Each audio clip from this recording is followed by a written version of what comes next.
Man arrested for stopping a robbery in a New York City subway. What happened here and what's our analysis? Stay tuned. We're going to talk about it. This is attorney Andy Marcantel and attorney Mark J. Victor. We are the partners at the Attorneys for Freedom Law Firm here today to talk about another pretty interesting video. How you doing, Mark?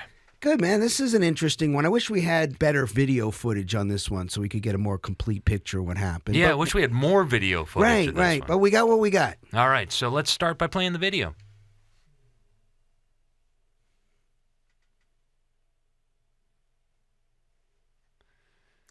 Goes into a bag that he's carrying, takes out a firearm. One-handed. One-handed, just kind of pop, and that's the end of that. All right, so there's more to the story than what we just saw. So what happened was a woman was being mugged, it looked like to him, in a New York City subway around the Times Square area. He sees a woman getting mugged by a known homeless vagrant who is known to try to mug people. He was known to the police, and he was ripping the purse away from this woman. Our gunman here sees it happening, is carrying a bag, sets the bag on the ground, goes in, takes out the gun one-handed, discharges 2 rounds. It works in terms of stopping the mugging. The guy flees. The cops are called. The gunman flees. The would-be robber is arrested by the police in a few minutes, and then a couple hours later, the gunman is arrested at his work for firing the gun. What are your thoughts, Mark? The gunman is Mr. John Rote, R-O-T-E, he's 43. Allegedly, before he fires twice, he says, quote, "Leave her alone," end quote. I don't know. You can't really tell from that video what, if anything, was said. The bad guy is Matt Roche, I think is how you spell it. 49 years old, homeless guy, tried to mug a 40-year-old woman. Very hard to tell, right? Because we don't know what's in this guy's head. When I say this, Mr. Rote's head, we don't know what he sees. We don't know how far away this person is. We don't know exactly what the threat is either, right? Because in most cases, when you defend a third party, you stand in the shoes of that third party. And so that means that whatever they can do to defend themselves, you can do to defend them. It's not really clear to me exactly what was happening here. I mean, maybe the 49-year-old homeless man says, hey, I'm going to, in essence, steal your property. I'm just going to take your property. Maybe the property is sitting on a bench or something. Maybe it's not even a robbery. I don't know. You know, a robbery needs to have some accompanying force or threat of force. But if you don't have that, now you're talking about using deadly physical force to protect property. That makes me really nervous as a criminal defense lawyer. Let's lay down a couple bright line rules for people who may not know about self-defense law and some of these kind of rules that all the states follow in terms of defense of third parties and defense of property. So first and foremost, every state, in addition to a self-defense statute, has some form of a defense of a third party rule. That's right. In this particular case, we're in New York, so it's pursuant to New York Penal Law Article 35.15, and that's kind of in New York, rather than break out self-defense and defense of a third party and what we might call a general crime prevention provision of a statute, instead of breaking those out into their own individual statutes, they're all kind of subsumed by the same statute. So in this particular case, it says that you stand in the shoes of the third party and you can use as much force as was reasonably necessary by that third party in proportion to the force that you're facing. Yeah, which is essentially to say you can do what they could do for themselves. That's right. Yeah. But there's kind of a nuance to some state statutes that we don't have in other more gun-friendly states. New York is obviously pretty notoriously an anti-gun state in terms of the urban areas. And in September, in fact, I believe the mayor of New York signed something into law, perhaps in the wake of Bruin, very intentionally, declaring Times Square, where the general area where this occurred, a gun-free zone or a new safe space from guns. Yeah, sensitive place. Sensitive right? area, Yeah. right. But anyway, so the defense of a third-party statutes in these types of states usually have some additional language in there that make it a little bit more legally difficult to defend a third party, and that's the case here in this New York statute, because they throw in another qualifier in there. Not only does the force that you're using in the shoes of that third party have to be reasonable, you have to have reasonably believed that it was necessary, okay? This seems like a small point, but this is a huge point that's made the difference in many of our self-defense cases.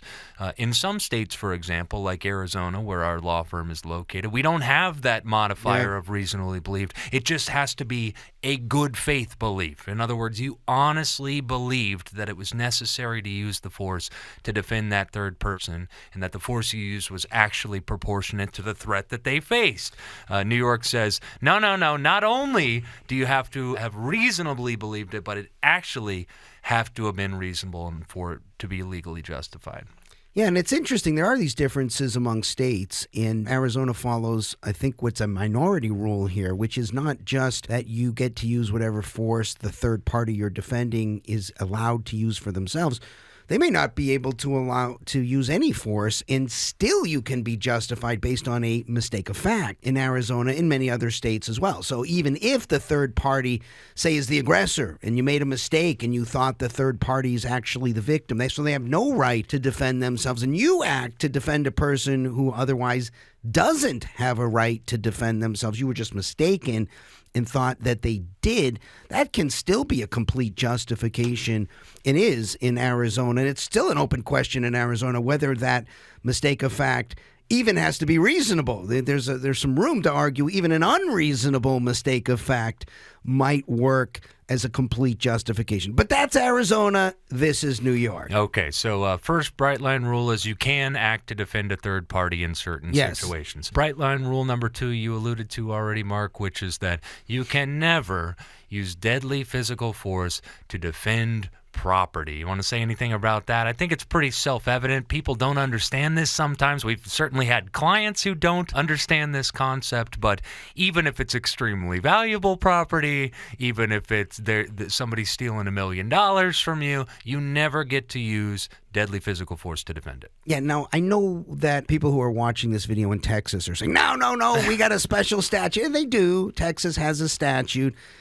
Maybe I think the lone exception here is the Texas statute. But, if you look at that statute carefully, you really still got to be very careful. You can't just say, I was defending property. There's more to it than that. There are a few other little requirements, and there has to be, as I remember, immediately necessary to stop it and some other things that make it very difficult to rely on it. So I think as a practical matter, you can say, yep, you don't get to use your firearm. Either use it or threaten it, right? Which is to take it out and say, hey, I got a firearm to protect property. Now, there are some exceptions here and there, right? Mm-hmm. There's defensive display of a firearm where there are some instances you can actually threaten deadly physical force, but you can't use it. But that's not what we're dealing with here in this situation. So I think that the part that's relevant to this video is what we don't know is whether this homeless guy made a threat to the woman or a threat just to the woman's property. Right. And if the threat to the woman is just an ordinary threat, ordinary physical injury, hey, I'm going to push you or something like that, you may have a hard time justifying the level of force that was used here, right? It wasn't just, hey, leave her alone. I got a firearm. Hey, look at my gun here. It's a discharge, and it's not just one, it's two. Now, we also don't know where he was discharging, right? So it's not, was he firing at the homeless guy? It's hard to imagine exactly what's a safe area there in the New York subway, but maybe there was an area that was safe. And so we can't tell, at least I can't tell from that video, where he's firing, because you might say it's not a use of deadly physical force. It's a threat of deadly physical force to sort of ratchet down the amount of force that's used. But we don't have that information. Let me throw out a bright line rule number 3 to make this an even more confusing analysis, which is that you do not lose your right to self-defense even if your firearm was in a place or used in a place where you weren't allowed to legally have it, okay? This is something that's really important here because it is a different crime. It is absolutely a different crime to possess the firearm in a place that you're not supposed to have it, like the gun-free zone that he was in, and whether or not he was justified in firing it and acting in self-defense. And in fact, the gunman was charged, and he was charged with 2 separate crimes, and one of them was, you had it in the wrong place and you used it inappropriately. So some people would take the erroneous position that if you used it in the wrong place, well, then that's the end of the analysis there. You can't use it in the place. Wrong. It goes further than that. And I know it's a different video, but the Alan Coley video video, the mall shooter. Right. Remember with the YouTube prankster, where there was a shooting in the mall, and he was acquitted on, as far as we know, a self-defense theory, and yet still convicted on essentially having a firearm or discharging a firearm in a mall, a place he wasn't allowed to have a gun. So similar situation here as well, and we got both charges. So who knows if this is going to be a defense of others or if that'll be raised. We really don't know that at this point. This will be certainly a fun one to watch. Even another confusing, potentially nuance to this, which excites us as criminal defense attorneys, is New York's self-defense. And I was surprised to see this because it's not present in all states. But New York's self-defense statute has what we might call a general crime prevention element to it. There's a subsection of the statute that talks about what one might consider to be very serious crimes.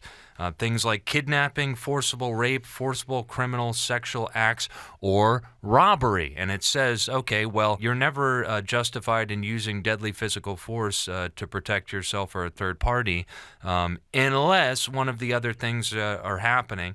And while certainly proportionate force in terms of somebody else using deadly physical force against you is present, there seems to be a third subsection that says, well, hold on, you can use some deadly physical force in certain areas if you thought it was eminently necessary to prevent one of those very serious crimes. And Yeah. I was kind of surprised to see that in this. In and this that's statute. always the rub, right? I mean, we have exactly in Arizona this similar statute, 13411 here. It's our crime prevention statute. People say, yeah, you can use deadly physical force to stop another person from committing one of these crimes. Yeah, but it's got to be immediately necessary.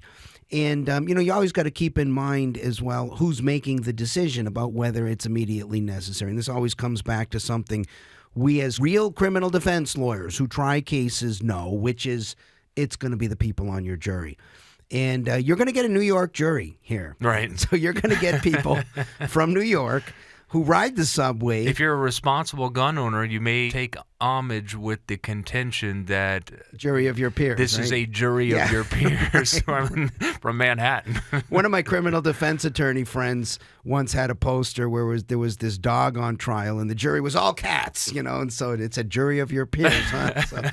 So yeah, I mean, you might be looking at that in New York. You're going to carry a firearm in New York, and you're going to pull the firearm in New York, and you're going to discharge the firearm twice in New York.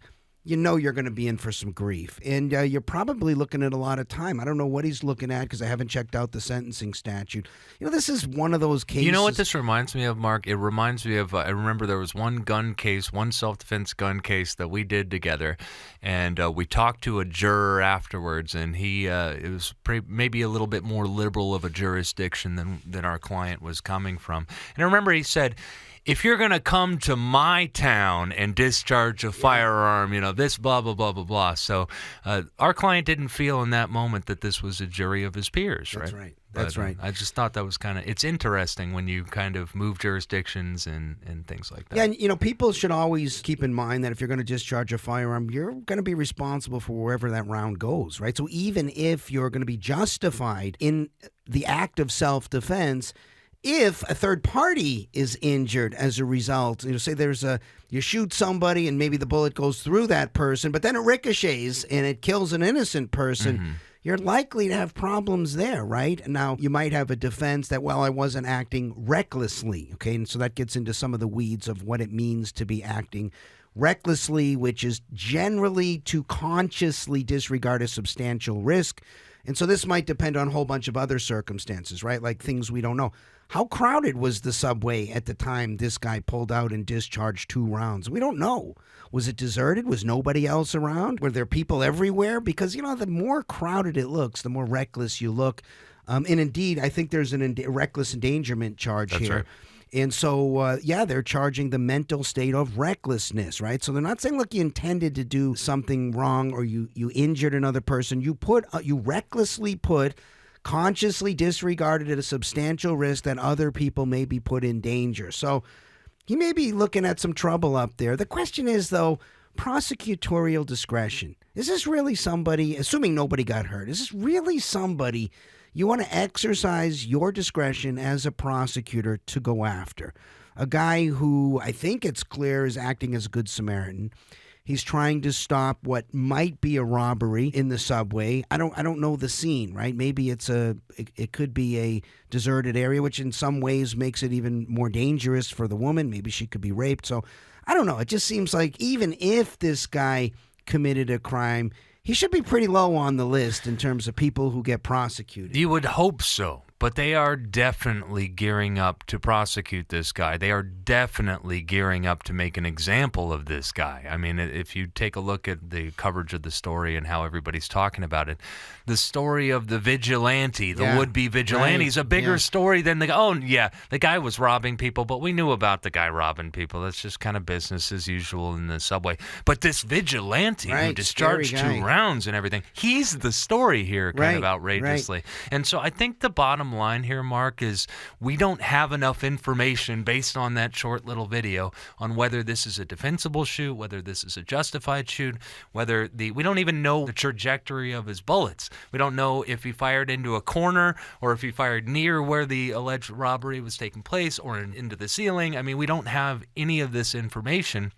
The point being that you always need more information in order for us to analyze it. We've given numerous hypotheticals just based on these few bright line rules, some of which shake out. He's completely legally justified, and the things like the subway manager is already preliminarily saying to the media, like, we don't need people like this showing up, but it's definitely not what we need in the people, our customers who are riding it. We don't need people doing this. Well, that's a little bit jumping the gun there because he doesn't have all the information at this point. On the other side, there are many hypotheticals that we've talked about, such as if he's defending mere property or there's not imminency, where legally he wouldn't be justified. So everybody should take a deep breath and get all the information before they jump to whether this is a good or a bad shoot. I know it's out of fashion today. Just to hold on a second, hit the pause, let's get the data, find out what the facts are. But one thing we do know for sure, if you are a firearms owner, especially if you carry, you're under a microscope today, right? Because we know the anti-gun crowd, which we could probably just call the left, is really excited to put you in the category, the statistical category of people who commit crimes with firearms. Mm-hmm. And you don't want to add to the weight of that side of the discussion. So if you are a firearms owner, be a responsible gun owner, right? Get some training. Go through some hypotheticals in your head. Think through how you would act in certain situations. And don't hand a stat to the left to say, look, here's another bad guy with a gun. Yet another reason we need to ban guns. We need to restrict the rights of gun owners. Instead, be on the other side, the category of competent, responsible, educated firearms owners who are very careful about carrying, how they carry, what training they've received, making sure when they do discharge around, it goes where it's supposed to go.